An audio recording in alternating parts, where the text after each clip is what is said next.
de vue endogène. dañu tayle suñu lu bëri. comme par exemple tey président de la République c'est stratégique man d'accord naa mu dem Russie c'est stratégique pour un chef d'État mu dem loolu man dès la crise parce que da ngay positionné wu ba pare la position du Sénégal était une position neutre seen xeex la suñu yoon nekku ci mais yow munoo am ICS mu nekk fii mu nekk joyau di produire engrais boo xam ne dañ ko soxla nga tayle ko indien yi ngay dem jëndi engrais à l'extérieur te ñu amoon fi Senchim c'est illogique, ça impacte l'agriculture c'est-à-dire que ñun dañoo jël li nga xam ne or la ñu toog ci ñu dem wuti përëm ça aujourd'hui pour une question de souveraineté nationale dañu war a récupérer suñu ICS indiens yi ñu koy dawal sax ay indiens lañu ICS ñuy dawal camion sax ay indiens lañu et c'est des repris de justice la ñuy wàccee dugal foofu. mais on a besoin de non attendez mais on le faisait non il faut attendez Senchim lan la doon def. mais soufre bi dañ koy importer waaw mais pour que ko transformer lu tax nga tayle sa entreprise. mais boo ko importer Russie nga koy importer. non j'ai dit non mais yow Senchim ñun ICS ñoo ko moomoon. lu tax ñu koy tayle c'est un pilon stratégique de l'économie du Sénégal. mais l'ancien régime a reçu la pression de la Banque mondiale qui a poussé à. waaw mais pour des questions de souveraineté nationale ñu récupérer vous savez l'engrais par exemple le blé ñu ngi wax affaire u blé bi mais le blé c'est parce que la Russie et l'Ukraine à part la Chine et l'Inde bokk nañ ci 5 premiers yi nga xam ne ñu ngi koy produire. ñoom ñaar ñi ngi def 56%. je pense de la. voilà c'est presque 650 millions de tonnes de blé la ñuy produire par an et 100 et quelques 120. 30 millions mu ngi xaar. 30 millions mu ngi xaar non 130. c'est-à-dire du point de vue mondial on stocke chaque année 200. oui donc c'est-à-dire qu'aujourd'hui ñun suñu économie de manière générale elle est tellement extravertie que li muy wax ci subvention.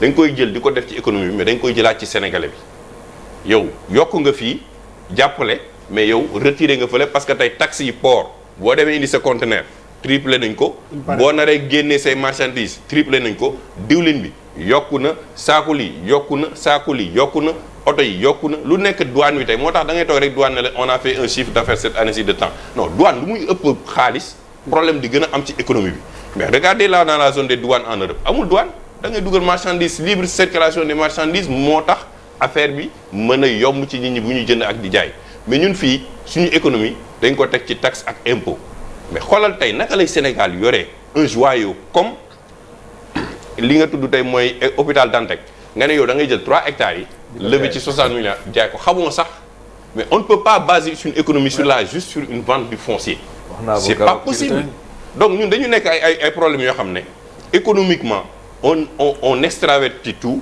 donc bu ñu amee problème ñu am or tey boo amee pétrole am gaz dans 1 an tu dois avoir une stratégie de reverser ton économie pour mu nekk endogène. La stratégie existe. mais vous avez parlé. oui mais vous savez que la stratégie dama lay wax situation économique moom bu ma terminer damay terminer pour ñeneen ñi mën a wax. vous devez avoir comme si on n'en avait pas. waaw mais. c'est un débat waaw mais je peux donner mon idée. oui mais on l'a.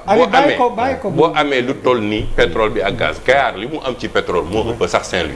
mais Kayar c'est à Thiès. Thiès c'est des ICS. tu fais une centrale à gaz.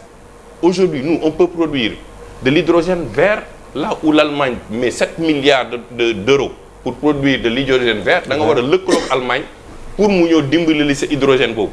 mais Algérie tey moo nar a jaay gaz naturel liquéfié ay Espagne moo koy nar a transmettre pays européens yi mais xoolal ñun tey notre positionné ak Espagne bu ñu naree def loolu ñu am suñu pipeline gazoduc boo xam ne Kayar lay jóge mais on règle énormément de problèmes non pas pour les Sénégalais mais pour la région mais dañuy impacter les toutes petites entreprises sama mbokk fuutanke yi nekk fële te le problème c'est une question de conservation tamaate yàqu soble yàqu pomme de terre yàqu tu leur amènes le coût de l'électricité de 100 francs à 20 francs parce qu'il y a une centrale à gaz qui occupe tout ce terroir là mais dañ ko am mais du ñu toppatoo débat yooyu non attendez boo jëlee 43 milliards nga ne distribuer c'est une bonne chose d'accord mais ça n'a pas d'impact c'est pas résilient parce que à côté il y a les postiers qu'on est en train de mettre à la porte c'est 5000 ménages qui vont aller à la porte yow nga jël 43 milliards yow autoroute à péage bi ubbil nañ la 25% nga war ko récupérer mais xaalis boobu intelligemment dañ ko war a fructifier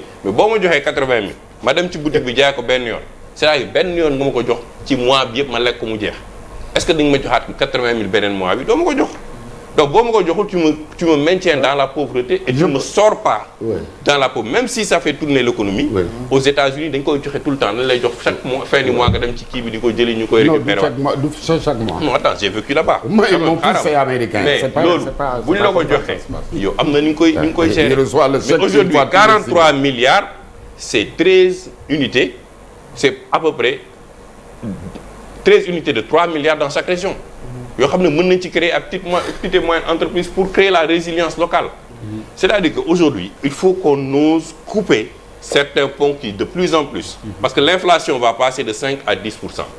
Et pour la plupart des Européens de 5 à 6%. Vous sortez des chiffres comme ça. Je ne le sors pas, c'est la Banque mondiale qui l'a dit, non, c'est FMI. Allez regarder sur le net. Les pays européens, ce sera autour de 8,7%. Entre 5 et 7 et 5. Quand on dit entre 5 et 10%, ça veut dire ça peut être 6%, ça peut être 2%, mais là, vous avez donc mais il faut que donc moi je sais de quoi je parle. Donc d'ici 2035, on aura de réelles difficultés. Mais on va aller vers une famine parce que l'État est un État social, c'est pas un État où si table bi yëpp Bouba Ndour fay taxe jeex na ñun ñëpp lay dundal. Bouba Ndour kese mooy fay impôt.